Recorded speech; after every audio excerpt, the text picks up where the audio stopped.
너희 중에 선지자나 꿈꾸는 자가 일어나서 이적과 기사를 내게 보이고 그가 내게 말한 그 이적과 기사가 이루어지고 너희가 알지 못하던 다른 신들을 우리가 따라 섬기자고 말할지라도 너는 그 선지자나 꿈꾸는 자의 말을 청종하지 말라. 이는 너희의 하나님 여호와께서 너희가 마음을 다하고 뜻을 다하여 너희 하나님 여호와를 사랑하는 여부를 알려 하사 너희를 시험하심이니라. 너희는 너희의 하나님 여호와를 따르며 그를 경외하며 그의 명령을 지키며 그의 목소리를 청종하며 그를 섬기며 그를 의지하며 그런 선지자나 꿈꾸는 자는 죽이라. 이는 그가 너희에게 너희를 애굽 땅에서 인도하여 내시며 종되었던 집에서 속량하신 너희의 하나님 여호와를 배반하게 하려 하며 너희의 하나님 여호와께서 내게 행하라 명령하신 도에서 너를 꿰어내려고 말하였음이라. 너는 이같이 하여 너희 중에서 악을 제할지니라.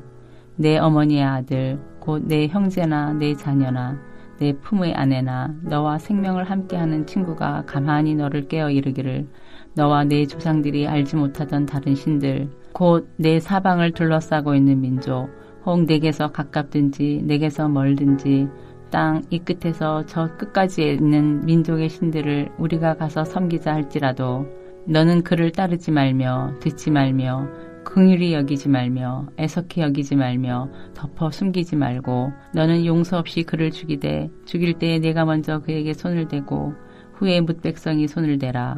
그는 애굽 땅 종되었던 집에서 너를 인도하여 내신 내 하나님 여호와에게서 너를 꿰어 떠나게 하려 한 자이니 너는 돌로 쳐 죽이라. 그리하면 온 이스라엘이 듣고 두려워하여 이 같은 악을 다시는 너희 중에서 행하지 못하리라. 내 하나님 여호와께서 내게 주어 거주하게 하시는 한 성읍에 대하여 내게 소문이 들리기를 너희 가운데서 어떤 불량배가 일어나서 그 성읍 주민을 유혹하여 이르기를 너희가 알지 못하던 다른 신들을 우리가 가서 섬기자 한다 하거든. 너는 자세히 묻고 살펴보아서 이런 가증한 일이 너희 가운데 있다는 것이 확실한 사실로 드러나면 너는 마땅히 그 성읍 주민을 칼날로 죽이고 그 성읍과 그 가운데 거주하는 모든 것과 그 가축을 칼날로 진멸하고 또 그 속에서 빼앗아 차지한 물건을 다 거기에 모아놓고 그 성읍과 그 탈취물 전부를 불살라 내 하나님 여호와께 드릴지니 그 성읍은 영구히 폐허가 되어 다시는 건축되지 아니할 것이라. 너는 이 진멸한 물건을 조금도 내 손에 대지 말라. 그리하면 여호와께서 그의 진노를 그치시고 너를 긍휼히 여기시고 자비를 더하사 내 조상들에게 맹세하신 같이 너를 번성하게 하실 것이라. 내가 만일 내 하나님 여호와의 말씀을 듣고 오늘 내가 네게 명하는 그 모든 명령을 지켜 내 하나님 여호와의 목전에서 정직하게 행하면 이같이 되리라. 신명기 12장부터 26장까지는 십계명의 구조를 따라 이스라엘이 지켜야 할 하나님의 율법이 무엇인지 그 내용들을 설명하기 시작합니다. 그러므로 십계명의 순서를 따르면 첫 번째와 두 번째 계명, 즉 여호와 외에 다른 신을 두지 말며 우상을 만들어 섬기지 말라는 것에 대하여 당연히 제일 먼저 이야기할 수밖에 없습니다. 그러나 또 다른 한편으로는 이스라엘이 가나안 땅에 들어가서 그 땅을 차지하며 살 때 제일 먼저 직면하면서 시급하게 다루어야 할 문제가 무엇이겠습니까? 그 땅 도처에 우상 숭배가 만연하기 때문에 이 문제를 제일 먼저 다룰 수밖에 없습니다. 광야에서는 단 하루도 하나님의 공급이 없다면 살 수가 없기에 싫든 좋든 하나님을 의지합니다. 그러나 가나안 땅에 정착하게 되면 삶이 안정되다 보니 자연스럽게 하나님을 절대적으로 의존하지 않아도 된다는 유혹이 강하게 들어옵니다. 그래서 거짓 선지자들과 가족과 친구들 그리고 자신이 살고 있는 성읍을 통하여 우상 숭배를 하도록 유혹을 받는 일이 얼마든지 있음을 보여줍니다. 먼저 1절에서 5절까지는 거짓 선지자와 꿈꾸는 자들이 하나님이 행하시는 이적과 기사를 보여주면서 이스라엘이 알지 못하던 신을 따라 섬기자고 유혹할 수 있다고 말합니다. 이들은 거짓 선지자들이며 또 꿈을 통해 징조를 전하는 점술가들입니다. 그들은 이적과 기사를 행함으로 사람들을 놀라게 하고 이것으로 사람을 쉽게 속이는 일을 합니다. 사실 우리는 이런 것들을 보게 되면 그들을 하나님의 사람으로 믿고 의지할 수밖에 없습니다. 하나님만이 하시는 일을 그들이 하기 때문입니다. 그런데도 하나님은 이런 자들이 그와 같은 일들을 하고 활동하도록 내버려 두셔서 우리로 유혹을 받게 하시는 이유가 무엇입니까? 그것은 이스라엘이 하나님을 사랑하는지 그 여부를 시험하기 위함입니다. 그들이 아무리 이적과 기사를 행하여도 이스라엘을 이방신으로 인도하는 자라고 한다면 그들은 어떤 사람들입니까? 하나님이 보낸 선지자들이 아닙니다.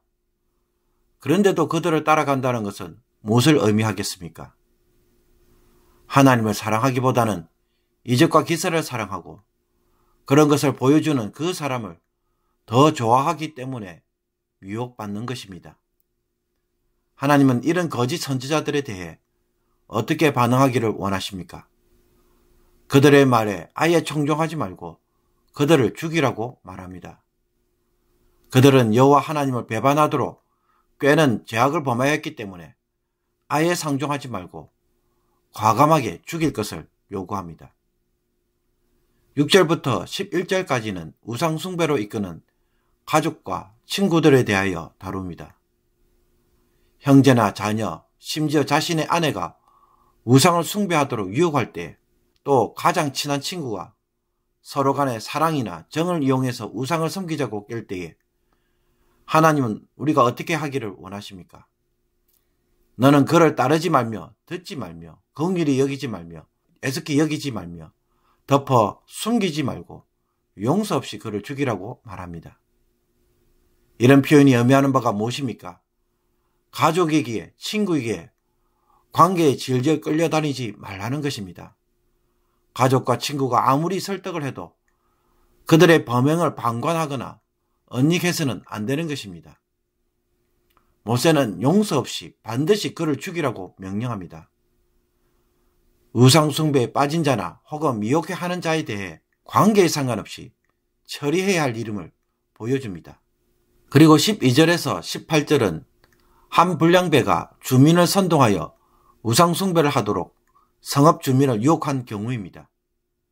이 경우는 앞에 두 경우를 막지 못하고 성읍 전체로 확대된 상황을 보여줍니다. 한마디로 공동체를 통하여 우리가 우상 숭배를 하도록 압력을 가하는 것입니다. 이때 먼저는 자세히 묻고 살펴보아서 확실한 사실인지부터 확인할 것을 요구합니다. 그래서 사실로 확인이 되면 하나님은 성읍 전체를 철저하게 진멸시킬 것을 요구합니다. 성읍 주민을 칼로 죽이고 성읍과 그 가운데 거주하는 모든 것과 가축까지 일체 거리에 모아서 불사르도록 합니다. 그리고 성읍은 영구히 폐허로 만들어서 다시는 건축을 하지 못하도록 합니다. 한마디로 모든 것을 전멸시켜서 우상 숭배의 씨를 말려버리는 일을 하라는 것입니다. 집단적 우상 숭배와 배교에 대하여 하나님이 얼마나 엄중하게 다루시는지 쉽게 알 수 있습니다. 그러므로 우상 숭배에 대한 모세의 이런 명령에서 우리가 깨닫는 교훈은 무엇입니까? 첫째로 십계명의 첫 부분을 차지하는 우상 숭배는 얼마나 심각한 죄인지를 오늘 깨닫게 해줍니다. 우상과 거짓 신들로 하나님을 대신하는 것은 가장 큰 죄입니다. 거짓 선지자들이 이적과 기사를 행하는 자일지라도 과감하게 그들을 죽여야 하고 사랑하는 가족이나 친구일지라도 죽여야 하며 성읍 전체가 행하는 경우 완전히 파멸시킬 것을 요구합니다. 여기에 그 어떤 고려나 타협이나 배려가 있습니까? 아예 없습니다. 무조건 죽이도록 합니다. 그러므로 우상 숭배는 그럴 수도 있지가 아니라 있어서는 절대로 안 되는 죄악입니다. 그렇다면 그 어떤 일로 인해 쉽게 하나님을 버리거나 혹은 어떤 일에 지나치게 매달려 사는 것에 대하여 여러분은 어떻게 생각하십니까? 쇼핑에 지나친 욕심을 부리거나 혹은 대중음악에 우리 아이들이 빠져 있는 것 혹은 세상 근심에 지나치게 몰두하는 것은 우상숭배로 나아가는 첫 발걸음입니다. 하나님을 향한 마음을 빼앗아 버리는 것들에 대하여 전혀 문제 삼지 않거나 안일하게 대하는 것은 없습니까? 여기에 대한 하나님의 심각한 경고를 들을 수 있기를 원합니다. 하나님이 아닌 것에 정신이 팔려 있다고 말씀하시는 성령의 음성을 경고로 듣고 속히 돌아올 수 있기를 원합니다. 하나님은 우리가 하나님과 깊은 관계를 누리기를 원하고 계십니다. 그러므로 이 성령의 음성에 귀를 기울이고 주님을 사랑하는 자들이 되기를 원합니다. 둘째로 거짓 선지자들이 유혹하는 방식을 보면 이적과 기사로 유혹하고 있습니다. 우리는 신적 능력을 보면 너무나 쉽게 영적 판단력을 상실하고 그것이 마치 하나님의 사람임을 보증하는 증거로 삼을 때가 있습니다. 설마 이런 사람이 그와 같은 우상숭배를 하도록 인도하겠느냐라는 것입니다. 그래서 아무런 비판 없이 그를 맹목적으로 따라가다가 우상숭배에 이단에 빠지는 경우가 허다합니다. 오늘 본문에서 하나님은 거짓 선지자들이 기적을 행하도록 허용합니다. 그렇기 때문에 우리가 무엇을 반드시 조심해야 합니까? 이적과 기사를 행하는 것을 하나님의 사람의 증거로 삼지 말아야 한다는 것입니다. 하나님은 기적보다는 그 사람이 어떤 삶을 사는가가 더 중요하게 봅니다. 기적을 행하여도 그릇된 길로 간다면 그 기적은 쓸모없는 기적이며 도리어 그를 파멸로 가기 위한 미끼에 불과합니다. 그 사람이 정말로 참 선지자인지 거짓 선지자인지 구분하는 기준이 무엇입니까? 산상수훈 7장에서 그날에 많은 사람들이 나더러 이르되 주여 주여 우리가 주의 이름으로 선지자 노릇을 하며 주의 이름으로 귀신을 쫓아내며 주의 이름으로 많은 권능을 행하지 아니하였나이까? 라고 할 때에 주님은 어떤 대답을 하셨습니까?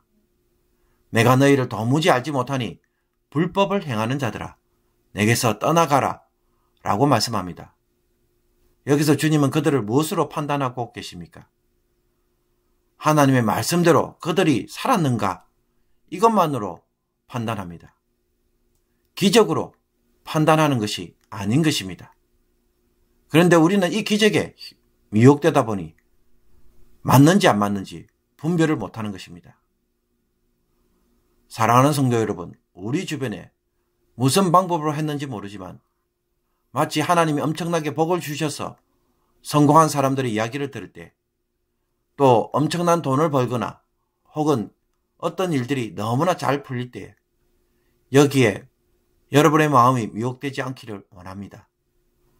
그들이 아무리 대단한 일을 해도 하나님으로부터 판단받는 것은 그가 누린 복이 아니라 그가 취한 성공이 아니라 그가 행한 능력이 아니라 하나님의 말씀대로 살았는가 이것으로만 판단받습니다. 이것을 바라보지 못하는 것이라고 한다면 그것은 우상숭배로 이끄는 거짓 선지자의 음성일 경우가 허다합니다. 혹 최근에 주변에 이런 이야기로 마음이 상하지는 않았습니까? 그들이 행하는 이적과 기사에 더 이상 유혹받지 않기를 원합니다. 그것이 그들의 구원을 보증하는 증거가 되지 못하는 것을 알고 오늘도 걸어가는 이 길을 끝까지 잘 걸어가므로 제대로 살아가고 있음을 확신하고 기뻐하며 오늘도 힘있게 기도하는 저와 여러분이 되기를 주님의 이름으로 축복합니다. 기도드리겠습니다. 홀로 온 세상의 주가 되시고 참 하나님이신 여호와 하나님, 평생을 살면서 하나님만을 사랑하고 하나님을 의지하다가 사는 사람으로 마무리할 수 있는 복된 자가 되게 하여 주옵소서. 뭔가 대단한 일을 한 사람이 아니라 남들이 부러워하는 놀라운 일을 한 사람으로 기억되는 것이 아니라 하나님의 말씀대로 살다가 죽은 사람으로 기억되게 하여 주옵소서. 주변에서 수많은 부러운 이야기에 우리의 마음이 빼앗기지 않게 하시며 그것을 따라가다가 하나님을 잃어버리고 성공의 노예가 되는 불쌍한 자들이 되지 않게 하옵소서. 오늘도 에녹처럼 평생을 주님과 동행하다가 하나님 곁에 영원히 함께하는 이 복을 전심으로 바라보고 오늘 한날을 살아가게 하옵소서. 예수 그리스도의 이름으로 기도하옵나이다. 아멘.